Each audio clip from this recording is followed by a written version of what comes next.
ایک بیٹا اپنے باپ کے پاؤں دبا رہا تھا۔ باپ نے کہا کہ بس کر بیٹا، بس کر، کافی دیر سے دبا رہا ہے، تو تھک جائے گا۔ بیٹے نے جواب دیا کہ ارے نہیں ابا، کبھی باپ کی خدمت کرتے ہوئے بھی بھلا اولاد تھکتی ہے کیا؟ اسی دوران دوسرا بیٹا کمرے میں داخل ہوا اور داخل ہوتے ہی باپ سے کہنے لگا کہ ٹھیک ہے ابا، میں جا رہا ہوں آفس اور آج ہی سے کچھ دوستوں سے ادھار مانگنا شروع کر دیتا ہوں تاکہ کچھ پیسوں کا بندوبست کر سکوں، کیونکہ آپ کے آپریشن میں دن تھوڑے رہ گئے ہیں۔ اگر تنخواہ سے جوڑنے لگا تو کافی وقت لگ جائے گا۔ باپ کہنے لگا کہ بیٹا کامران، کیا ضرورت تھی اتنا ادھار اٹھانے کی؟ بس جتنی زندگی باقی رہ گئی ہے ایسے ہی میں گزار لوں گا۔ کامران پھر سے کہنے لگا کہ بس بابا آپ رہنے دیں، مجبوری ہے تو ادھار تو اٹھانا ہی پڑے گا۔ اسی دوران چھوٹے بھائی کی جانب اشارہ کرتے ہوئے کہنے لگا کہ یہ ناکارہ تو کسی کام کا ہے ہی نہیں، کاش یہ بھی تھوڑا بہت پڑھا لکھا ہوتا تو کوئی نوکری کرتا یا کوئی اور کام کر کے میرا ساتھ دیتا، آپ کا علاج کروانے میں میری کم سے کم مدد تو کرتا۔ باپ کہنے لگا کہ کامران بیٹا، اسے کچھ بھی نہ کہا کرو، میں یہ اچھی طرح سے جانتا ہوں کہ اس گھر کا پورا بوجھ تمہارے سر پر ہے۔ کامران پھر سے برہم ہوا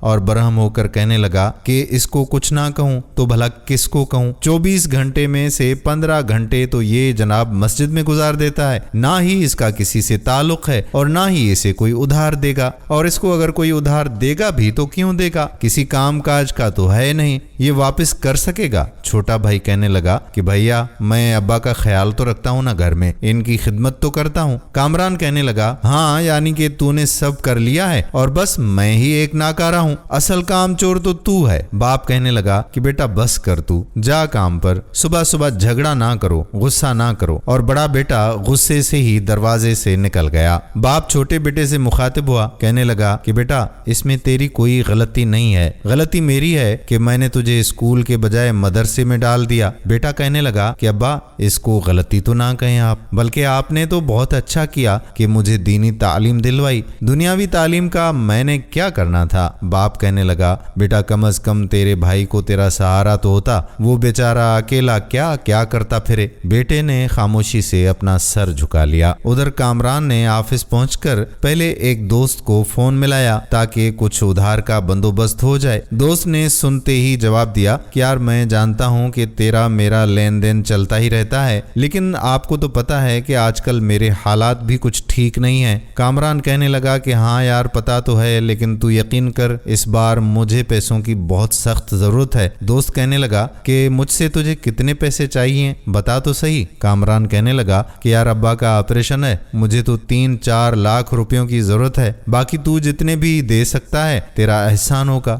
دوست کہنے لگا کہ 4 لاکھ یار میں تو صرف 20-30 ہزار ارینج کر سکتا ہوں، اور وہ بھی بڑے مشکل سے ارینج ہوں گے۔ کامران کہنے لگا کہ چلو یار کوشش کرو، اس سے کچھ زیادہ ہو جائیں تو بہتر ہوگا، ورنہ جتنے تم سے ہو سکتے ہیں تو ضرور احسان کرنا۔ دوست نے جواب دیا کہ ٹھیک ہے کامران بھائی، میں اس سے زیادہ ہو سکیں گے تو کر لوں گا، جتنے بھی ہو سکتے ہیں میں بہرحال کر لیتا ہوں، میں پیسوں کا ارینج کر کے رکھ لیتا ہوں، اور جب تو آفس سے واپس جانے لگے تو مجھ سے لے لینا۔ کامران نے اس دوست کا شکریہ ادا کرتے ہوئے کہا کہ ٹھیک ہے، میں آفس سے واپسی پر لے لوں گا۔ کامران آفس میں بیٹھا خود سے مخاطب تھا کہ کہاں سے بندوبست ہوگا اتنے پیسوں کا۔ کافی دوستوں سے مانگ کر دیکھ بھی لیا، لیکن ہر کسی کے حالات ہی ایسے ہیں۔ 2-3 دوستوں نے کچھ پیسوں کا وعدہ تو کیا ہے، باقی سب نے تو انکار ہی کر دیا۔ پھر خود سے کہنے لگا کہ چلو کل اپنے باس سے بات کرتا ہوں، شاید وہی میری مدد کر دیں۔ اتنے میں کامران کے فون پر ایک کال آئی۔ جیسے ہی فون اٹھایا تو دوست کہنے لگا کہ یار موبائل چارج پہ لگا ہوا تھا اور میں باہر کہیں گیا ہوا تھا، ابھی پتا چلا کہ تو مجھ سے ملنے گھر آیا تھا۔ کامران نے کہا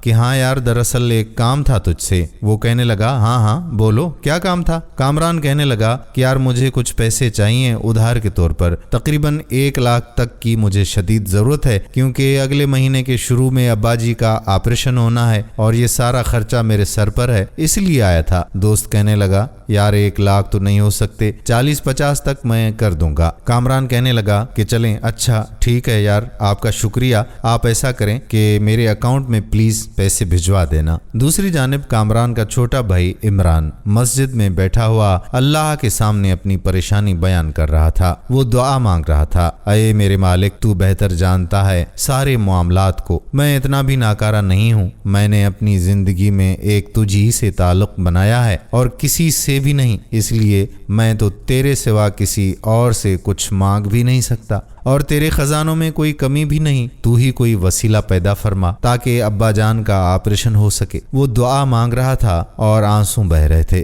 مسجد میں ایک شخص نے عمران کو یوں گڑ گڑاتے ہوئے دیکھ لیا تو باہر آ کر اس کا انتظار کرنے لگا تاکہ وہ اس سے وجہ پوچھ سکے۔ عمران جب دعا سے فارغ ہو کر باہر آیا تو اس شخص نے اس کو سلام کیا اور پوچھا کہ بھائی اگر آپ برا نہ منائیں تو کیا میں آپ سے ایک بات پوچھ سکتا ہوں؟ عمران نے وعلیکم السلام میں جواب دیا اور کہا کہ جی ضرور پوچھئے، کیا پوچھنا چاہتے ہیں؟ وہ شخص کہنے لگا کہ میں نے محسوس کیا کہ مسجد میں آپ دعا مانگتے ہوئے رو رہے تھے، کوئی پریشانی لاحق ہے آپ کو؟ عمران کہنے لگا کہ جی پریشانی تو ہے، بس اپنے اللہ سے کچھ مانگ رہا تھا کیونکہ وہی ذات تو مسبب الاسباب ہے۔ وہ شخص بولا بے شک وہی ذات ہے، لیکن پریشانی کیسی ہے؟ اگر مناسب سمجھیں تو میرے ساتھ شیئر کریں، ممکن ہے کہ میں اس پریشانی میں آپ کی کوئی مدد کر سکوں۔ عمران نے اس شخص کے سامنے اپنی پوری رودات بیان کرنا شروع کر دی۔ رودات سنا کر عمران بولا کہ بس اللہ ہی سے دعا کرتا ہوں وہ کوئی وسیلہ بنا دے۔ وہ شخص مسکرا کر بولا آپ یوں سمجھیں کہ اللہ نے آپ کی سن لی اور وسیلہ بھی بنا دیا۔ عمران نے حیران ہو کر پوچھا کہ سر کیا مطلب ہے آپ کا؟ میں آپ کی بات سمجھا نہیں۔ وہ کہنے لگا کہ مطلب یہ کہ میرا نام ڈاکٹر علی ہے اور جس ڈاکٹر کی آپ بات کر رہے ہو وہ میرا اسسٹنٹ ہے۔ آپ کو پیسوں کے لیے پریشان ہونے کی کوئی ضرورت نہیں ہے، آپ پرسوں ہی اپنے والد صاحب کو لے کر میرے ہاسپٹل آ جائیے۔ عمران کو یقین نہیں آ رہا تھا۔ وہ بولا کہ کیا آپ واقعی سچ کہہ رہے ہیں؟ وہ کہنے لگا جی ہاں، اور یہ میرا وزٹنگ کارڈ ہے، یہ آپ رکھ دیں اور آپ کو فکر مند ہونے کی بالکل ضرورت نہیں ہے، انشاءاللہ آپ کے والد کا آپریشن میں خود ہی کروں گا۔ ڈاکٹر صاحب نے عمران سے گفتگو مکمل کی اور اپنی گاڑی میں بیٹھ کر وہاں سے رخصت ہو گیا۔ عمران نے آسمان کی جانب دیکھ کر اپنے اللہ کا لاکھ لاکھ شکر ادا کیا کہ اس کی دعا قبول ہو گئی۔ عمران خوشی خوشی سے گھر کی جانب روانہ ہو گیا۔ جیسے ہی اپنے ابا کے کمرے میں داخل ہوا تو بڑا بھائی اس پر برس پڑا، تو کہتا تھا کہ میں ابا جی کی خدمت کرتا ہوں، یہ خدمت کرتا ہے تو؟ عمران نے جواب دیا کہ نہیں بھیا ایسی کوئی بات نہیں ہے، وہ بس میں تو مسجد میں۔ بات کاٹتے ہوئے کامران نے کہا کہ ہاں تو بس مسجد میں ہی رہا کر، میں اکیلا ابا کے آپریشن کے پیسوں کے لیے اتنا پریشان ہو رہا ہوں، تجھے تو کوئی فکر ہے ہی نہیں۔ عمران کہنے لگا کہ بھیا میری بات تو سنیے۔ اس کے بعد اس نے کامران کو پوری کہانی سنا ڈالی کہ کیسے وہ مسجد میں رو رو کر دعائیں کر رہا تھا اور کیسے پھر اس شخص نے اس سے اس کی پریشانی کے بارے میں دریافت کیا اور پھر اس کو بتایا کہ وہ شخص کوئی اور نہیں ڈاکٹر علی تھا۔ اس نے کہا کہ پیسوں کی فکر کرنے کی کوئی ضرورت نہیں ہے، بس آپ پرسوں ہی اپنے والد کو لے کر میرے ہاسپٹل آ جائیں۔ عمران نے پوری بات اپنے بھائی کو بتائی اور کامران کو ڈاکٹر صاحب کا وزٹنگ کارڈ دیتے ہوئے کہا کہ انہوں نے ہی اپنا یہ کارڈ بھی مجھے دیا ہے۔ کامران حیرانگی سے کہنے لگا کہ ڈاکٹر علی یہ تو بہت بڑے ڈاکٹر ہیں یار، تو نے تو کمال کر دیا۔ میں نے اتنے لوگوں سے پیسے مانگے، ہاتھ پھیلائے، پھر بھی بڑی مشکل سے 1 لاکھ روپے ہی جمع کر سکا ہوں، اور تو نے؟ عمران بولا کہ بھیا میں نے کسی انسان سے نہیں بلکہ اپنے رب سے مانگا ہے اور دیکھا کہ جب اللہ تعالیٰ وسیلہ بناتا ہے تو سارے کام خود ہی ہو جاتے ہیں۔ کامران کہنے لگا صحیح بولا تو، اور تو بالکل ناکارہ بھی نہیں ہے میرے بھائی، تو واقعی ہیرا ہے، ہیرا۔ میرے پیارے دوستو